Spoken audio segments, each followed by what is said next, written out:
जय मां सरला जय गुरुदेव। नमस्कार दर्शक बंधु, एस्ट्रो पैराडाइज यूट्यूब चैनल को मु आपण मानकर एस्ट्रो फ्रेंड डॉक्टर जगदानंदाचार्य आपण मानक स्वागत करूची।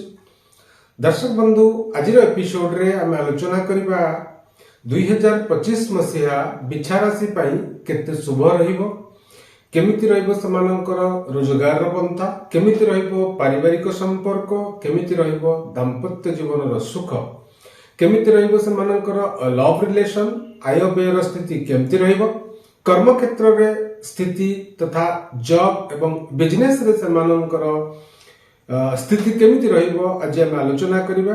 टॉपिक स्टार्ट करिबा पूर्व आपनको अनुरोध करिबि वीडियो को स्किप करंतुनी, शेष पर्यंत देखंतु। जदि आपण माने चैनल को सब्सक्राइब करि नाहंती ताले सब्सक्राइब करंतु, पाखरे थिबा बेल आइकन को प्रेस करी ऑल ऑप्शन को क्लिक करंतु। वीडियो को आपण लाइक करिवे, आपण को निवेदन करिवे आपणकर सांगसाथी बंधु वर्ग को शेयर करिवे। दर्शक बंधु, वीडियो अपलोड करिबारे टिके विलंब घटिची, बहुत वर्कलोड भितरे आपण मानको पई कंटेंट बनेई वीडियो शूट करी आपणको सामने रखिबा बहुत कष्टसाध्य होची। या पूर्वरु आपण बहुत सारा चैनल मानकरे देखि सारिथिबे 2025 मसिया राशिफल, किंतु एस्ट्रो पैराडाइज रे जो टॉपिक जो वीडियो मु अपलोड करूची ताहा शास्त्र संगत, सेथिरे कोनोसी मनगड़ा कहानी नहीं। आजिर वीडियो जो बिछा राशि ऊपर मु रखिची पूरा टेक्निक भाव रे आपनको बुझेबा पई मु चेष्टा करिवि। वीडियो टिके सामान्य लंबा ही पारे, तेणु आपण वीडियो को स्किप करंतुनी। दर्शक बंधु, आउ डेरी करिबानी आसंतु आरंभ करिबा आजिर अध्याय।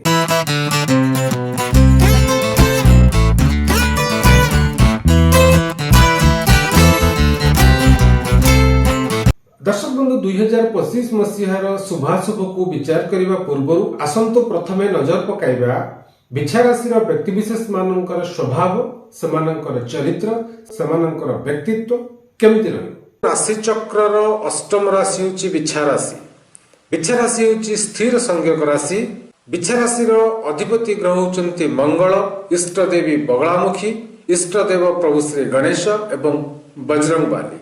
बिछा राशि व्यक्ति विशेष मानक पई शुभ संख्या 9, शुभ रंग गाढ़ लाल, गोलापी एवं नील, शुभ बार होची मंगलवार एवं शुक्रवार।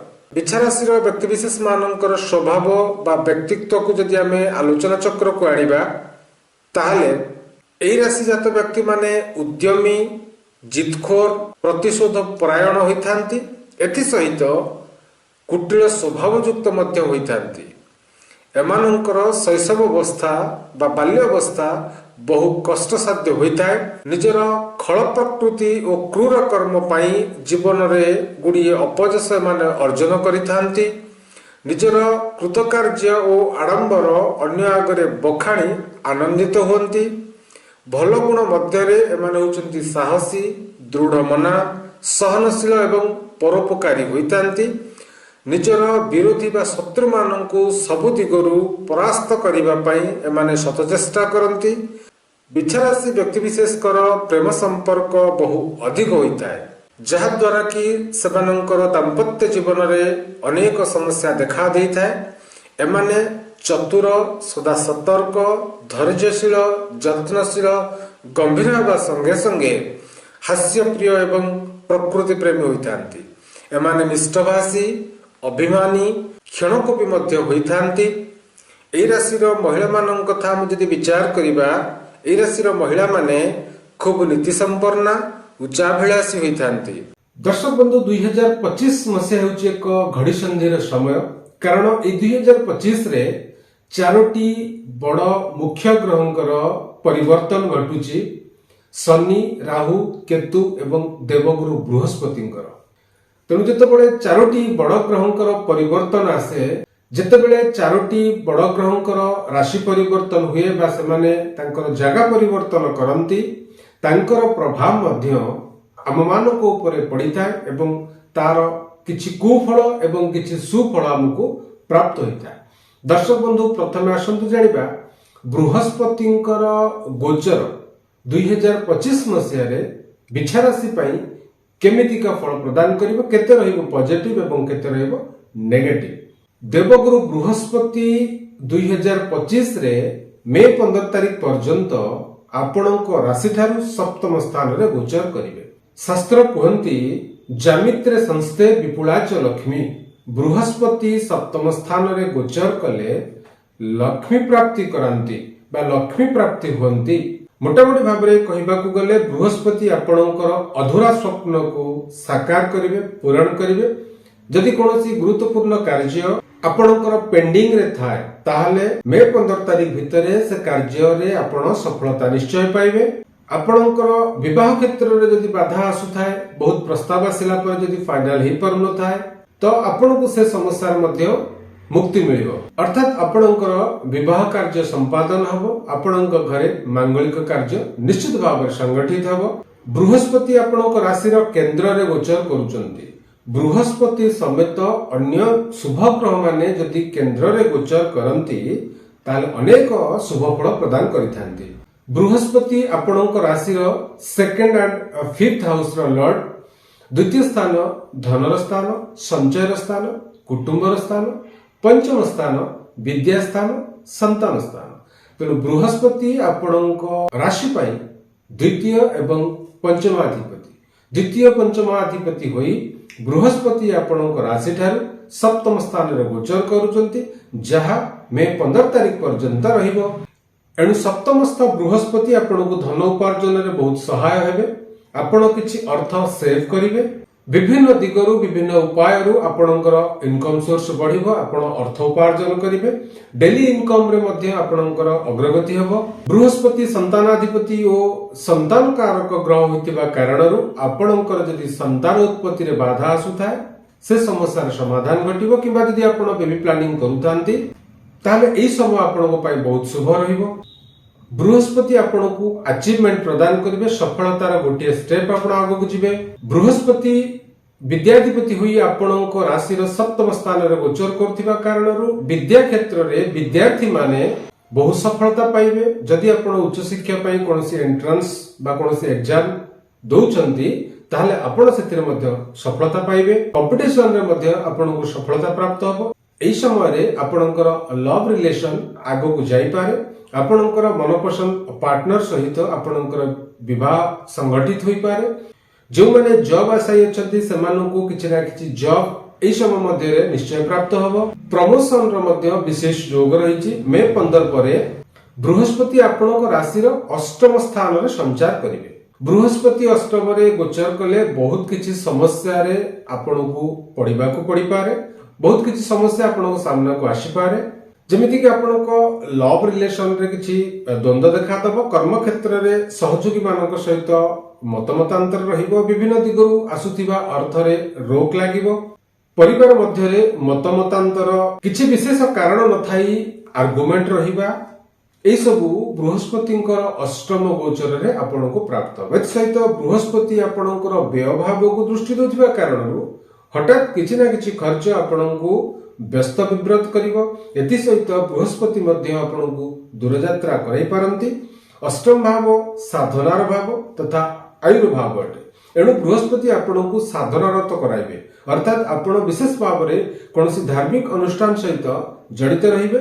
ପୂଜା ପାଠ ଜପ ତପ ଆଦିରେ ମନୋନିବେଶ କରିବେ। ଦର୍ଶକ ବନ୍ଧୁ, ଏବେ ଆସନ୍ତୁ ଜାଣିବା ଶନି ଆପଣଙ୍କୁ କି ପ୍ରକାର ଫଳ ପ୍ରଦାନ କରିବ, ଆପଣଙ୍କୁ କେତେ ସପୋର୍ଟ କରିବ ଯେତେବେଳେ 2025 ଶନିଙ୍କର ଗୋଚର ହେବ। ଶନି ମାର୍ଚ୍ଚ 29 ତାରିଖ ପର୍ଯ୍ୟନ୍ତ ଆପଣଙ୍କ ରାଶିର ଚତୁର୍ଥ ସ୍ଥାନରେ ଗୋଚର କରିବେ। ଶନି ଆପଣଙ୍କ ରାଶିର ଥର୍ଡ ଆଣ୍ଡ ଫୋର୍ଥ ହାଉସର ଲର୍ଡ। ତେଣୁ ଶନି ଆପଣଙ୍କୁ କିଛି ନା କିଛି ସମସ୍ୟା ପ୍ରଦାନ କରିବେ। ଯେମିତି ପରିବାରର କୌଣସି ସଦସ୍ୟଙ୍କର ଶାରୀରିକ ସମସ୍ୟାକୁ ନେଇ ଆପଣଙ୍କୁ ବିବ୍ରତ କରାଇବ, ଚିନ୍ତା କରାଇବେ। ଆପଣଙ୍କର ୱାର୍କିଂ ପ୍ଲେସରେ ଆପଣ ଯେତେ ଏଫର୍ଟ ଦେଇ କାମ କରୁଥିବେ ସେ କାମର କିଛି ଆଉଟପୁଟ ଆପଣଙ୍କୁ ପ୍ରାପ୍ତ ହେବନି। ଆପଣ ଯୋଉ ଲଗନରେ କାର୍ଯ୍ୟ କରୁଥିବେ ସେ କାର୍ଯ୍ୟର ସାବାସୀ ଅନ୍ୟ କାହା ପାଖକୁ ଯିବ। ଆପଣଙ୍କର ପରିଶ୍ରମ ମୁତାବକ ଆପଣଙ୍କୁ ସଫଳତା ମିଳିବାରେ ବାଧା ଦେଖା ଦେଇପାରେ। ମନରେ ସବୁବେଳେ ଅସନ୍ତୁଷ୍ଟତା ରହିବ। ଆପଣ ସାଟିସ୍ଫ୍ୟାକ୍ସନ ପାଇବାରେ ସାମର୍ଥ୍ୟ ହେବେ ନାହିଁ। ଶନିଙ୍କର ଦୃଷ୍ଟି ଆପଣଙ୍କ ରାଶି ଉପରେ ରହୁଛି। ଏଣୁ ଆପଣ କିଛି ନା କିଛି ଶାରୀରିକ ସମସ୍ୟା ଦେଇ ଗତି କରିବେ। ଶାରୀରିକ ପୀଡ଼ା ଆପଣ ଭୋଗ କରିପାରନ୍ତି। ଏଥିସହିତ ହଠାତ୍ କୌଣସି ନିଷ୍ପତ୍ତି ଆପଣଙ୍କୁ ଅସୁବିଧାରେ ପକାଇପାରେ। ଯଦି କୌଣସି ଗୁରୁତ୍ୱପୂର୍ଣ୍ଣ ନିଷ୍ପତ୍ତି ନେବାର ଅଛି, ଗୁରୁତ୍ୱପୂର୍ଣ୍ଣ କାର୍ଯ୍ୟ କରିବାର ଅଛି, ତାହେଲେ ଆପଣ मार्च 29 तारिख पर करंतु आपनको पई भलो रहिबो। मार्च 29 तारिख राति 9:40 रे शनि महाग्रह कुंभ राशि रु मीन राशि को संचार करिवे।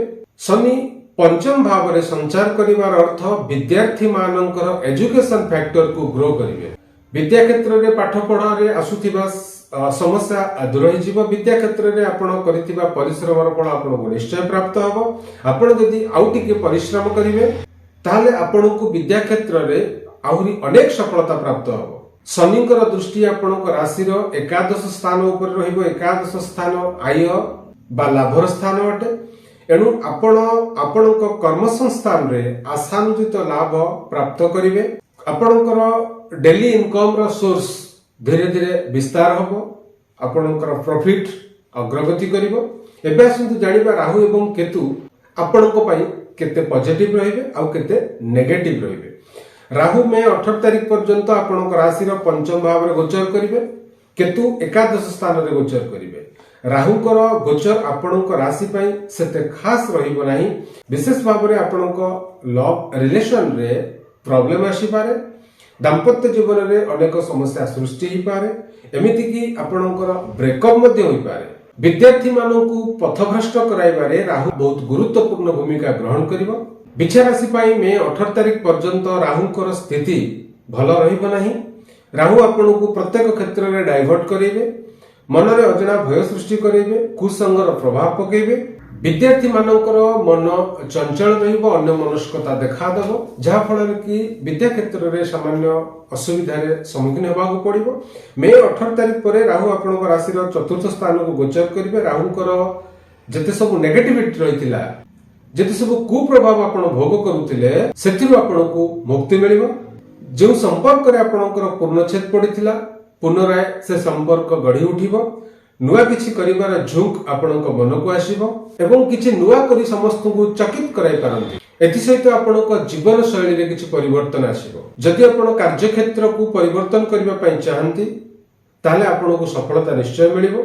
आपणकर पोजीशन रे मध्य परिवर्तन होई पारे। आपण जदि चाहुथिबे कि आपणकर कर्म को परिवर्तन करिबा पई ताले ताहा मध्य संभव हेबो। आपण जो जॉब रे थिबे, जो पैकेज रे थिबे ताठरू भलो पैकेज रे आपनको जॉब अपॉर्चुनिटी आसीबो। दर्शक बंधु एबे आसंतु जानिबा 2025 रे मिलिबा को थिबा अशुभत्व को दूर करिबा पाई एवं शुभ फल को प्राप्त करिबा पाई केउ महा उपाय केउ प्रतिकार करिबा दरकार। प्रथम प्रतिकार आपनको कहबी प्रत्येक दिन आपण पक्षी माननको किछि खाइबा को दियंतु। 2 नंबर उपाय गोमातांकर सेवा करंतु। गो सेवा संस्था सहित आपण जड़ित होंतु। प्रत्येक दिन आपण हनुमान चालीसा पाठ करबा सहित श्री गणेशंकर गायत्री मंत्र आपण दैनिक 27 थर जप करंतु।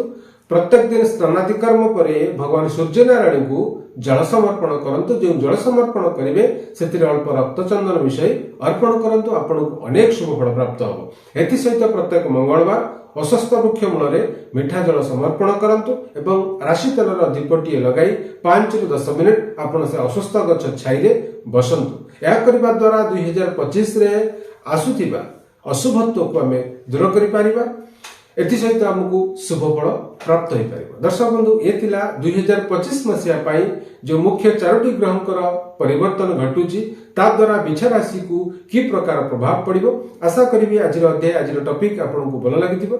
जदि आपनको टॉपिक भलो लागिता ताहले आपनको निवेदन करिबी अन्य को शेयर करिवे, अन्य को जणाइबे। आउथरे आपनको कहूची बहुत सारा हमर दर्शक बंधु अछंती जो माने वीडियो को देखुचंती किंतु सब्सक्राइब करिनांती। प्लीज आपण माने सब्सक्राइब करंतु। सब्सक्राइब करिबा द्वारा जेतबेले मु चैनल रे जे कोनोसी वीडियो अपलोड करबी तार नोटिफिकेशन आपनको पाखरे पहुंची पारिबो एवं आपण से टॉपिक को से वीडियो को आराम से देखि पारिबे। सेति पई सब्सक्राइब करिबा निहाती जरूरी। दर्शक बंधु पुणी आसीबी आगामी अध्याय रे धनु राशि रे व्यक्तिविशेष मानको पई 2025 मसिया केमति रहबो से परंतु आपण माने भले थांतु, खुशी रे थांतु। जगत जननी झंकड़वासी रे मां सरला आपनको घंटा बढे रखू। 2025 मसिया आपनको पई खुशी एवं स्मरणर वर्ष हो एतिकी मां को पाखरे मोर कामना रहिली। जय मां सरला, जय गुरुदेव।